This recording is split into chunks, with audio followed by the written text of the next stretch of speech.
Hello everyone, कैसे हैं आप सब। स्वागत है आपका आपके अपने YouTube channel computer education by Poonam.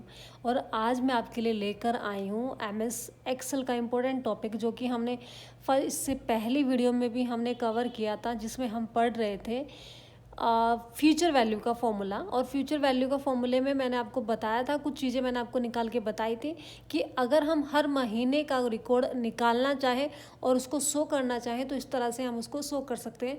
अगर आपने वो वीडियो नहीं देखी है तो डिस्क्रिप्शन में उसका लिंक दिया है एंड प्ले लिस्ट में जाकर भी आप देख सकते हैं। इसके साथ साथ अभी मैं आज आपको बताने वाली हूँ कि एक साथ अगर मुझे यहाँ पर, जैसे मैंने यहाँ पे कुछ रिकॉर्ड तैयार किया है, जैसे अगर हम प्रिंसिपल की बात करें तो 600 रुपये लगाया, जैसे नॉर्मली हमने इसके अकॉर्डिंग हम बात करें, इसी के अकॉर्डिंग जो बनी हुई लिस्ट है उसी के अकॉर्डिंग निकाल कर देख रहे हैं फिलहाल हम। तो अभी जैसे आपने कहा कि 600 रुपये पर मंथ सबमिट कर रहे हैं आप, और उसके साथ साथ आपने 18 महीने का आपका क्या है, एक कंप्लीट रिकॉर्ड है कि आप 18 महीने तक वो पैसे जमा करना चाहते हैं और उस पर 4% ब्याज लग रहा है, या 4 कहूँ कि जैसे हमने उस पर 8% लगाया था तो हम यहाँ पर 8 ही लिख सकते हैं। तो 8% के अकॉर्डिंग ही देखेंगे, क्योंकि हम वही रिकॉर्ड लेके आना चाहते हैं जो कि यहाँ पर निकला हुआ है। लेकिन यहाँ पे अलग अलग मंथ के अकॉर्डिंग ना निकाल कर हम डायरेक्ट टोटल मंथ का निकाल के देखेंगे। तो उसके लिए फॉर्मूला हो जाएगा आपका = FV, ब्रैकेट स्टार्ट किया। एंड सबसे पहले अब आपको करना सिर्फ इतना होगा कि आपके सामने जो 8% आपको ब्याज दर है उसको क्लिक करना है, एंड यहाँ से आप स्लैश या डिवाइड का मार्क लग जिसे बोलते हैं हम, जिसे हम डिवाइड कर देंगे कितने से, 12 से। एंड यहाँ से आप कॉमा प्रेस करेंगे और उसके साथ साथ आप यहाँ से उठा लेंगे नंबर ऑफ मंथ, एंड यहाँ से फिर से कॉमा लगाएंगे और फिर टोटल रुपीज़ जो आपके पास है, यानी कि जो प्रिंसिपल है आपका मूलधन, वो आपने यहाँ से लेना है।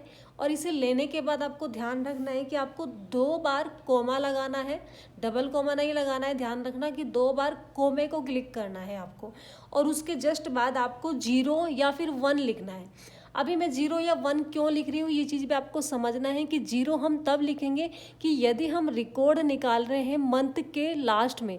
जैसे मैं कहूँ कि मैंने जनवरी के फर्स्ट मंथ में, यानी कि फर्स्ट 1 तारीख से मैंने क्या किया था, जमा किया था पैसा, और मैंने महीने के अंत में उसका रिकॉर्ड चेक किया।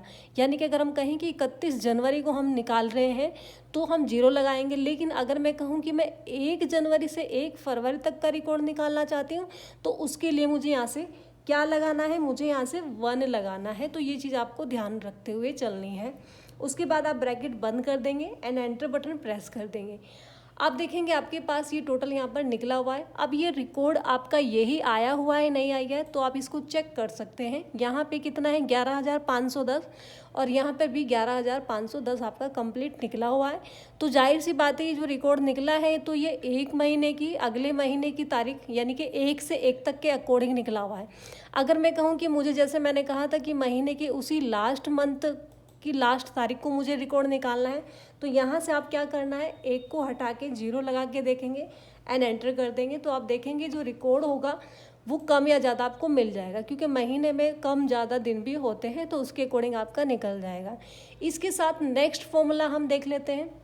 जैसे अगर हम बात करें प्रीमियम लिया हुआ है यहाँ पे, जैसे कोई बीमा पॉलिसी आपने कराई है, आप इस तरह से कोई किस्त भर रहे हैं, तो ये भी एक फ्यूचर वैल्यू का ही फॉर्मूला आता है। जैसे मैंने कहा कि मैंने यहाँ से क्या किया है कि जैसे आप हर ईयर, देखो यहाँ पे ईयरली निकालना चाहते हैं। अब इस चीज़ को आपको ध्यान रखना है कि ये मंथली निकालने के लिए था, और अब हम यहाँ पे ईयरली निकालने के लिए फ्यूचर वैल्यू का इस्तेमाल कर रहे हैं। तो कैसे करेंगे, जैसे मैंने कहा यहाँ से 12,000 रुपये प्रति ईयर सबमिट कर रहे हैं आप, पर ईयर यानी कि, ठीक है।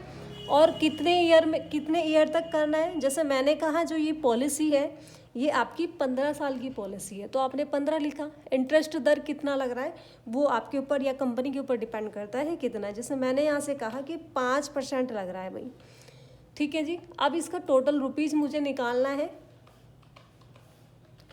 टोटल यहाँ पे कितना किस तरह से निकल जाएगा, तो जिसके लिए फॉर्मूला आप फ्यूचर वैल्यू का इस्तेमाल करेंगे, = FV, ब्रैकेट स्टार्ट करना है, एंड यहाँ से आपको इंटरेस्ट दर उठाना है जो कि आपके पास है। अभी आपको करना सिर्फ कुछ भी नहीं है, आपको कॉमा लगाना है, एंड कॉमा लगाने के बाद अब ये जो नंबर ऑफ ईयर है उसको क्लिक करना है, फिर से कॉमा प्रेस करना है, और फिर से अब आपको जो रुपीज़ आपके पास टोटल उसको क्लिक करना है।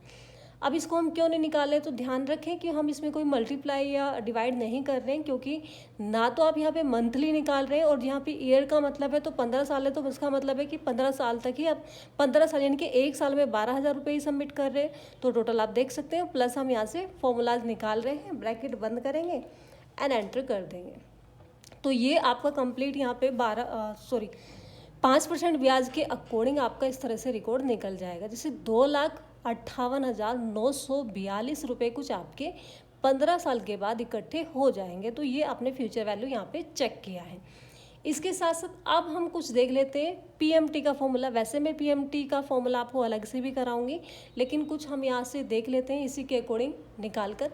यहाँ पर एक वहीकल है, जैसे हमने कहा है स्कूटी ले रहे हैं कोई, ठीक है। तो स्कूटी जैसे नॉर्मली आप निकलवा रहे हैं और आप कहें कि कोई न्यू स्कूटी आप निकाल रहे हैं, मैंने यहाँ पे 50 दिया है। आप जितना मर्जी जितने की है वो आप यहाँ से दे सकते हैं उतना ही। जैसे मैंने 85,000 रुपये दिया यहाँ पे, और यहाँ हम बात करें कि हमने कितने पैसे जमा किए हैं। जैसे आपने कहा कि 40,000 रुपये आप जमा कर चुके हैं और बाकी के जो पैसे बचे हैं उसे आप क्या करना चाहते हैं, ठीक है, उसे आप किस्तों पर, आप जैसे आप कोई गाड़ी किस्त पे निकलवा रहे हैं तो उसी के अकॉर्डिंग आपने डाउन पेमेंट कितना भरा है, 40,000 रुपये। टोटल प्राइस कितना है, 85,000 रुपये है। तो बाकी जो बचे हुए पैसे हैं वो कितने साल में आप चुकाना चाहते हैं वो आप यहाँ पे डाल देंगे। जैसे मैंने कहा कि बाकी का पैसा मैं 2 साल में चुकाऊँगी, लेकिन यहाँ पर क्या है कि आप किस्त पे निकलवा रहे हैं तो आपने कहा कि कंपनी ने यहाँ पर ब्याज दर भी दिया है कि इंटरेस्ट दर आपको कितना जमा करना पड़ेगा, 4% देना पड़ेगा। अब मुझे EMI निकालनी है अपनी, ठीक है। तो EMI निकालने के लिए आपको फॉर्मूला इस्तेमाल करना है पीएमटी का, यानी कि मुझे देखना है कि पर मंथ मेरी जो किस्त बनेगी, मुझे जो जमा करनी है वो कितनी आएगी निकल के, जिसके लिए = PMT ब्रैकेट स्टार्ट करना है। और सबसे पहले आपको क्या है, इंटरेस्ट दर क्लिक करना है, जिसे आप डिवाइड कर देंगे 12 से। उसके बाद कोमा प्रेस करना है एंड यहाँ से नंबर ऑफ ईयर, जिसे मल्टीप्लाई करेंगे हम किससे, देखो इसे मल्टीप्लाई करना पड़ेगा क्योंकि ये ईयर दिए हुए हैं और इसे मुझे मंथ में काउंट करना है। तो यहाँ से मैंने इसे × 12 लिख दिया है। उसके बाद कोमा लगाए। अब यहाँ आपके पास 2 ऑप्शन दिखाई दे रहे हैं। टोटल वैल्यू सबसे पहले उठाएंगे, क्यों, क्योंकि ये 40,000 रुपये पहले से जमा कर चुके हैं। तो मैंने 85,000 रुपये को क्लिक किया। अब यहाँ से माइनस का मार्क लगाया और अब इस 40,000 को क्लिक किया है, ठीक है। ये ध्यान रखना है आपको। फॉर्मूला कुछ इस तरह से आपको, आप स्क्रीनशॉट ले सकते हैं या फिर आप देख सकते हैं किस तरह से निकला हुआ है, ध्यान से। और इसके बाद आप एंटर बटन प्रेस कर देंगे। आप देखेंगे आपके पास यहाँ पर जो निकल के आ जाएगा आपकी किस्त, यानी कि पर मंथ जो आप किस्त देंगे वो 1,954 रुपये आप देंगे कुछ पैसे, ठीक है।